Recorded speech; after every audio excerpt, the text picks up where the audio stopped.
irree fi gaachanni uummata Oromoo woboon tarkaanfii ilaalessaa waraana weerartuu PP irratti fudhatu itti fufuun diina du'aa fi madoon adabee jira. Wabii fi gaaddinsa Oromoo woboon zoonii kibba bahaa Oromiyaa Cibraan Jaalladhii Gammadaa Buttaanee Banarsii godina Bahaa Shaggar aanaa Daamii Tulluu Jiddoo Kombolchaa magaalaa Ooyituu seenuudhaan gootichonnee sibiilaa woboon aleellaa geggeessee jira. Tarkaanfii guggubduu korommiiwwan woboo zoonii kibba bahaa Oromiyaa waraana bilisiginnaa irratti fudhataniin battalatti 8 irraa ajjeesuun 10 madeessanii jiru. Mooraa isaan maadheffatanii turan guutummaatti barbadeessuun meeshaa waraanaa qawwee AK-3 kompiitara garaagaraa boojuun dantaa qabsoo bilisummaa Oromoof oolchanii jiru. Abdii fi waanteen uummata Oromoo woboon zoonii kibbaa konyaa Gujii Bahaa keessa socho'u Cibraan Odaa Doolaa fulbaana 5 bara 2022 aanaa Waadaraa mooraa diinaa magaalaa Aanichaa Waadaraa keessatti argamu barraaqaan itti seenuun tarkaanfii ilaalessaa waraana weerartuu PP irratti fudhateen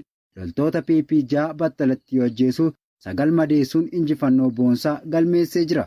Waraanni bilisummaa Oromoo zoonii lixaa lola hidhattoota mootummaa waliin godina Bunnoo Baddallee gandoota baadiyyaa aanaa Makkoo keessatti gaggeessaa tureen hidhattoota mootummaa bilxiginnaa haleeluun fulbaana 5 bara 2022 magaalaa Makkoo to'annoo isaa jala oolchuu beeksise. Fulbaana 5 bara 2022 waraana bilisummaa Oromoo fi hidhattoota mootummaa gidduutti godina Bunnoo Baddallee gandoota baadiyyaa aanaa Makkoo keessatti ganamarraa kaasee gaggeeffamaa tureen hidhattoonni mootummaa haleelamuun waaree booda magaalaa Makkoo gadhiisanii bahuuf dirqama waraanni bilisummaa Oromoo ifoomseera. Kanaanis hidhattoonni mootummaa hedduun akka ajjeefaman, madaa'anii fi booji'aman akkasumas meeshaalee waraanaa hedduu akka irraa dhuunfatan odeeffannoon bakkasii argame ifoomseera. Kana malees hidhamtoonni siyaasaa magaalaa Makkoo keessatti hidhamanii turanillee mana hidhaarraa bilisaan gadhiifamuun addeeffameera. Haaluma wal fakkaatuun waraanni bilisummaa Oromoo godina Wallagga Bahaa aanaa Haroo Limuu to'annoo isaa jala erga oolchee booda booji'amtoota to'annoo isaa jala turan kanneen dhibbootaan lakkaa'aman gara mana isaaniitti gaggeessuun dubbatameera.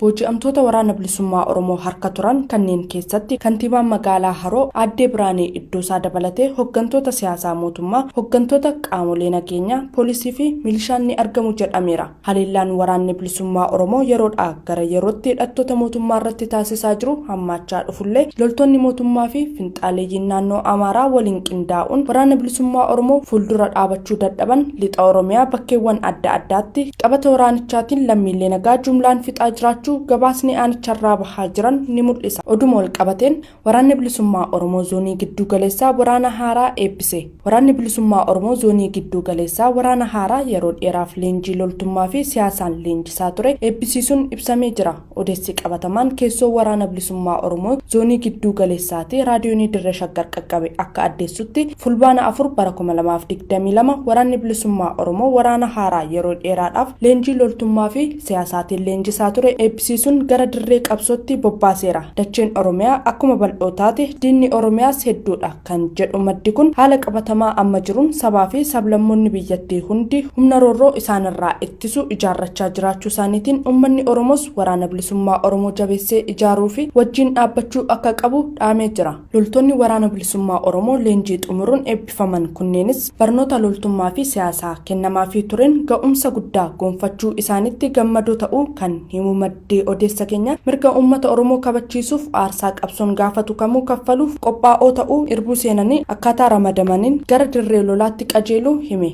Roorroon uummata Oromoo irratti dabaree wal furaa deemu hanga hin dhaabbannetti waraanni bilisummaa Oromoo of ijaaruu fi uummata Oromoo ijaaruu ittuma fufa kan jedhu maddi keenya yeroo ammaa haalli waraanni bilisummaa Oromoo irra jiru kan yeroo kamuu caalaa amansiisaa fi abdachiisaa ta'uu ibsee jira. Eebba waraana bilisummaa Oromoo kanaan wal qabatee qondaalli waboo zoonii giddu galeessaa jireenyaa rabbumaa ergaa fuula miidiyaa hawaasummaa isaarratti barreesseen eebbifamtoonni baga gammaddan erga jedhee booda gabrummaa irratti xumura goonee Oromoo fi Oromiyaa diina jalaa baasuuf humna yookaan wabii qabaachuun fardiidha. Galaanichi qurxummii jireessuu irra darbee daranuu daddabalaa bula. Osoo diinni fi firri diinatti michoomee badii keenya hawwuu lolaan olola diinaa injifannee humna keenya itti fufneerra jedhe.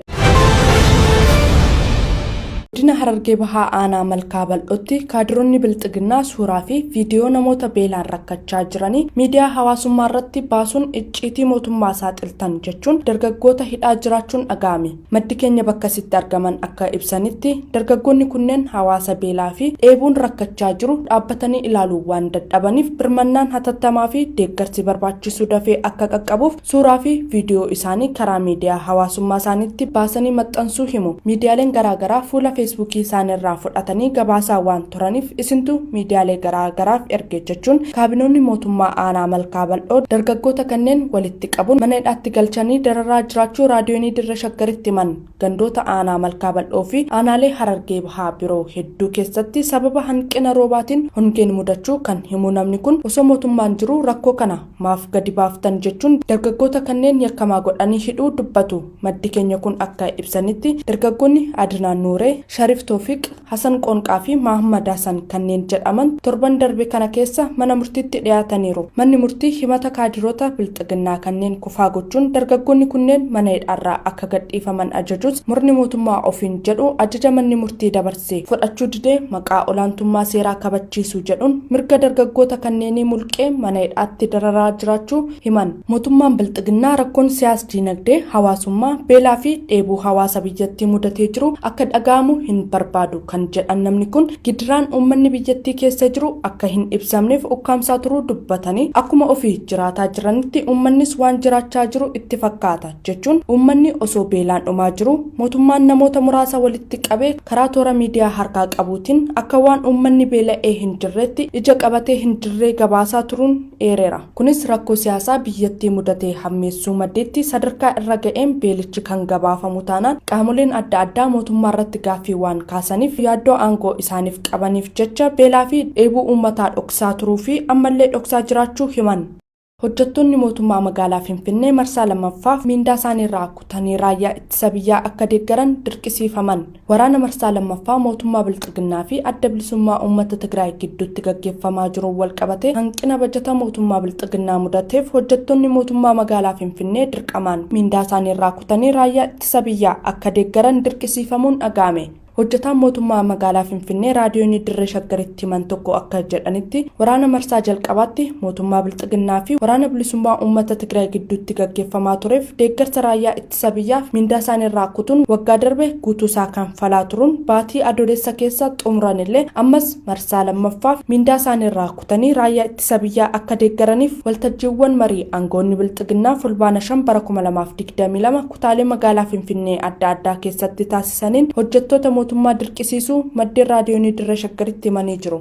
Hojjettoonni mootummaa Finfinneetti sadarkaa garaagaraarra jiran miindaa isaanii irraa kutanii raayyaa ittisa biyyaa akka deeggaraniif gaafataman gaaffii sirreeffamaa miindaa osoo qabanii miindaa isaaniirraa akka kutan dirqisiifamuun sirrii akka hin taanee fi humna isaanii ol ta'uu hubachiisanillee kaadiroonni dhimma kanarratti hojjettoota mootummaa mariisisaa turan qajeelfama mootummaa federaalaarraa dhufe jechuun alatti deebiin kennan hin jiru jedhaniiru. Haa ta'u malee hojjettoonni mootummaa kutaalee magaalaa Finfinnee adda addaa miindaan akka sirreeffamu gaaffiilee qaban kaasuu madditti qaala'insa jireenyaa cimaa biyyattii mudateen garmalee rakkachaa jiraachuu isaaniitiin miindaa isaaniirraa kutanii qaama kamiyyuu deeggaruu akka hin dandeenye ibsaniiru. Qaala'insa jireenyaa biyyattii keessatti dhalatee walqabate hojjettoonni mootummaa magaalaa Finfinnee jiruu fi jireenya hawaasummaa isaanii gaggeessuuf miindaan isaanii gahaa ta'uu dhabuusaatiin karaa seera qabeessa ta'een waldaa hojjettoota magaalichaa keessatti hundeessuun mootummaaf gaaffii dhiyeessuuf sochii taasisaa jiraachuun dhaga'ameera. Kaadiroonni bilxiginnaa garuu qaamolee waldaa hojjettoota mootummaa magaalaa Finfinnee keessatti hundeessuuf sochii taasisaa jiran to'annoo jala oolchuuf doorsisaa jiraachuu hojjetaan maricharratti hirmaate tokko raadiyoonii Dirree Shaggaritti himeera.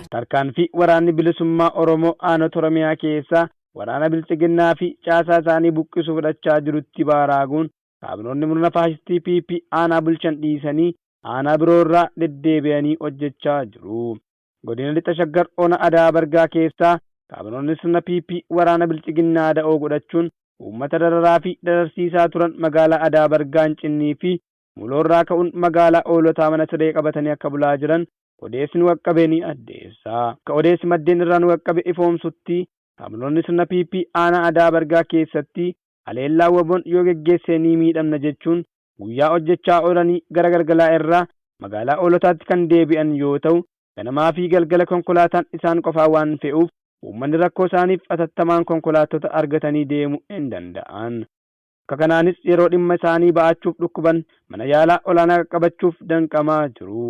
Kana malees uummanni baadiyyaa aanicharraa dhufu magaalaa Adaa Bargaa Incinnii seenuuf qarshii 50 kanfalee nagayeetti kutatee darbaa.